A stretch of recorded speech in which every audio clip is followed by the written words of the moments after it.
स्वामी जी, कहा जाता है कि आत्मा और अकाल मृत्यु वाले लोग को मुक्ति नहीं मिलती और आत्मा भटकती रहती है। महाराज जी, मेरा प्रश्न है कि अगर ऐसा है तो परिवार के लोग उस आत्मा की शांति और मुक्ति मिले उसको, उसके लिए हमें क्या करना चाहिए? श्रीमद् भागवत का सप्ताह पारायण, भगवान नाम कीर्तन, साधु समाज को भोज भंडारा और ये सारे पुण्य उस जीवात्मा को दे दिए जाएं तो जीवन मुक्तता की तरफ आगे बढ़ेगा।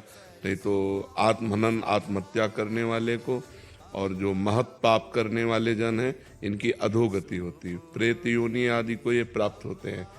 तो अगर इनके लिए धार्मिक कृत्य ना किए जाएं तो पता नहीं कितने कल्प इनको भटकना पड़ेगा। इसलिए परिवार वालों को चाहिए कि धर्म ग्रंथों का पाठ रखवावें, धर्म ग्रंथों का गायन करवावें, साधु समाज की सेवा करें, भगवान नाम जप करके उस जीवात्मा को दें तो उसके फल के रूप में वो फिर अपने पाप से मुक्त होकर के आगामी योनियों को प्राप्त हो जाएगा। तो ये करना चाहिए, श्रीमद् भागवत का पाठ कराना चाहिए। श्रीमद् भागवत में महात्म्य में आता है कि एक धुंधकारी नाम का आदमी जो था वो बड़ा पापी था, कई वैश्याओं से संसर्ग करता था, हिंसा करता था, चोरी करता था।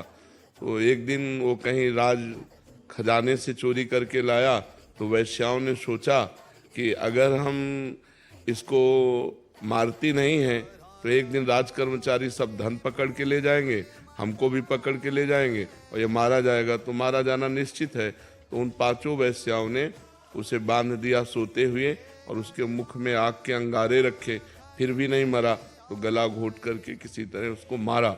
तो वो अधोगति को प्राप्त होकर प्रेत योनि को प्राप्त हुआ, भयंकर प्रेत।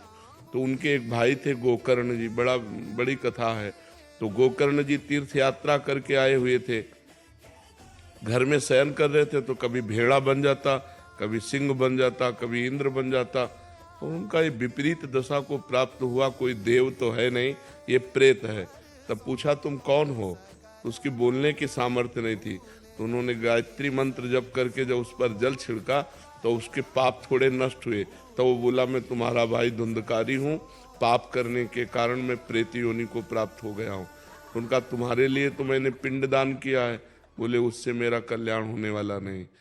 तब गोकर्ण जी ने भगवान सूर्य से पूछा तो भगवान सूर्य ने श्रीमद् भागवत महापुराण बताया।